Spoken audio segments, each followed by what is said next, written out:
Hello, this is the game from Classical Sunday number 3 from last Sunday. Game between Peter Balkus, aka me, and Neil Ladd, or rather Neil Ladd, aka Peter Balkus, because Neil is playing white, playing black. Okay, so let's see what happens. Let's see how this game, did this game go. D4 by white, D5 by black, and we have Queen's Gambit by white, C4. I believe it's called Albin Countergambit. I'm pretty sure this is Albin Countergambit. I mean, someone told me that that's the best way to deal with Queen's Gambit, because I always kind of I don't really know how to deal with Queen's Gambit, so someone told me just pushing E4 is actually a good alternative. My pawn took the e5. I mean, and I realized actually that I'm down a pawn, and if I take this pawn I'm in trouble. So I didn't take the pawn. I played bishop to e6, which is a bit weird. Well, maybe it's not, because we can exchange, I can take it, but this pawn is still hanging, and it's a dangerous pawn. That's all I'm saying. It's okay, exchanging the pawns, and my bishop is now on d5, attacked by the knight, so I had to do something to give this bishop extra. I mean, I want to push actually c6, but pinning the knight is actually a good idea too. However, I just helped my opponent to develop, and this is where all the fun started, because we ended up actually pinning everything. Basically, I played knight to c6, and then, I mean, everything was kind of attacked. Like, the bishop was attacked, the knight was attacked, the bishop was attacked with pin to the knight, to the queen, to the king. This bishop was x-rayed, and the queen was x-rayed, so everything was hanging. And then my opponent decided to exchange, and then I had to be clever, because if I took this knight, I would probably at some point lose material, or maybe just, I don't know, but I was just scared that I can lose material, so I just took the knight. He took my my knight, and then I should have gone for I probably should have gone for this, taking the knight, and then he takes my queen, and then just take queen. But I mean, either way is pretty much the same. I decided to go for this. Probably didn't help me much. And then I took the bishop. I mean, yeah, because like my bishop, he can actually get rid of my knight very easily, and this pawn is actually attacked, but it just helps him to develop, to be honest. So I think my opponent was one step ahead of me in this position.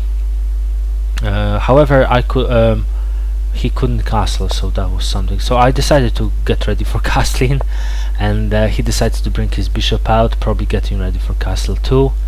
And I castled, and I mean, it was a mistake, but I mean, I just allowed his rook to come to d7 in this position, which wasn't really fortunate. And also the bishop. Now the bishop is out, staring at the bishop and the pawn and the king. I decided to play this, try to get rid of the bishop, but then he castled, and yeah, the bishop was still here, very active, and oh yeah, in that position, I mean, I had to get rid of this pawn, because if I don't get rid of this pawn, then it could be a problem. I decided to get rid of the pawn, thinking if he takes this pawn, I can just hide, and this is not going to be a big problem. So take the pawn and hit, and then this came, which is actually no. First was good move by white, because he was pinning my knight to the rook. So I probably had to play this move to save my knight, or bring my knight back to e7 to defend. But like I said, it just started to get a bit complicated now, because my rook was still under attack, and this move just helped him bring the rook here. And if he brought rook here, it was really tricky, because now he wanted to probably, I don't know, I mean, he was attacking the knight and he was attacking this knight, So I was just scared that he's going to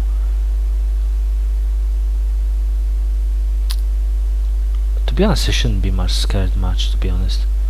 I think I just panicked. Oh yeah, okay, this pawn was undefended, so I had to defend the pawn, and then probably that's where my problem started, because I defended the pawn, but okay, because he brought his knight here to the party as well. So now this was double attacked and just defended by one piece. That's where my problem started. So I decided to exchange the knights, but he didn't take my knight.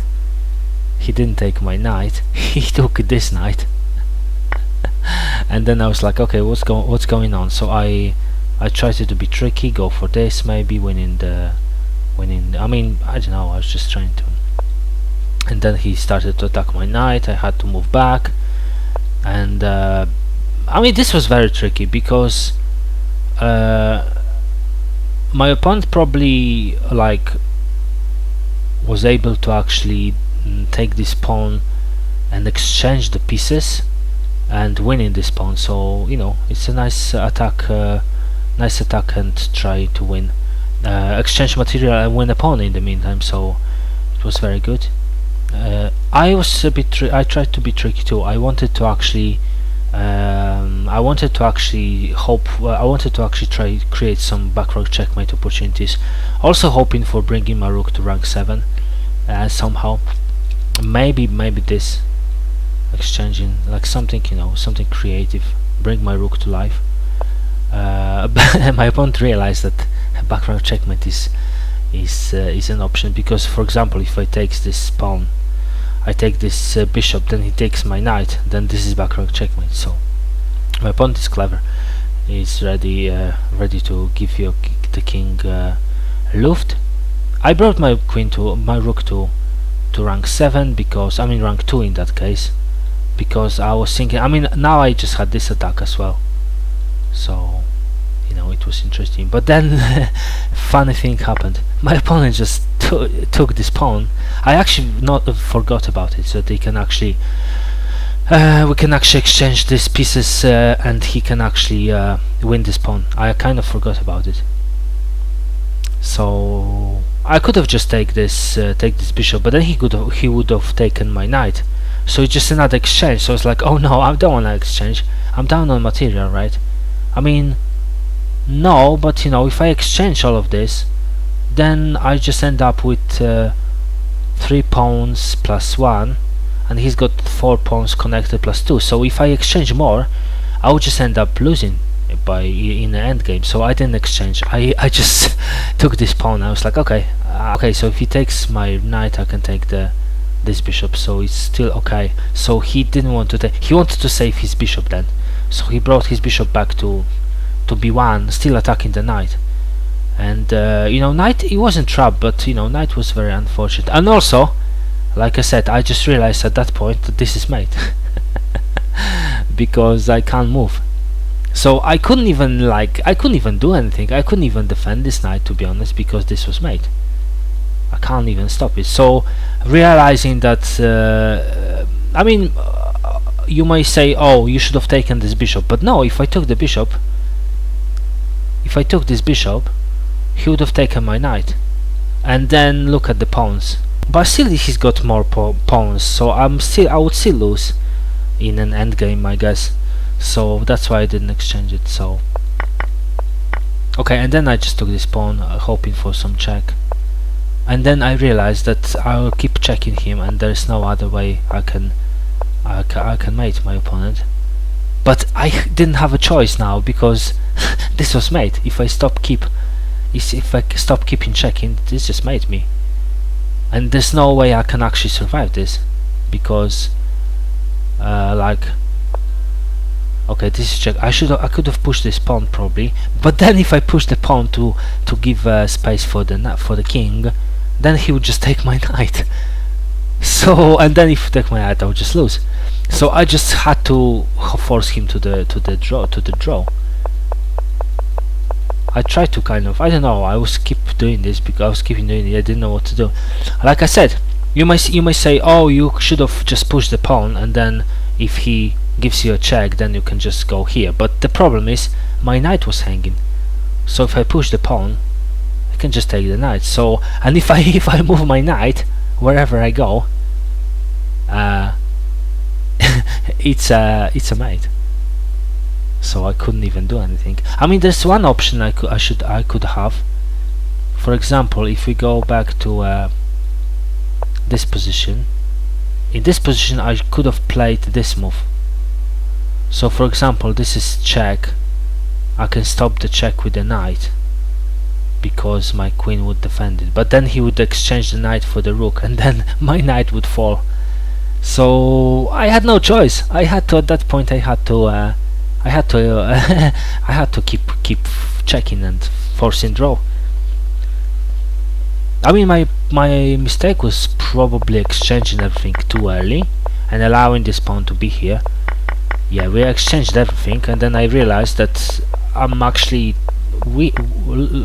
worse now, because this pawn is like these two. I have only 2 and 3, and he's got 4 and 2, and he's still up for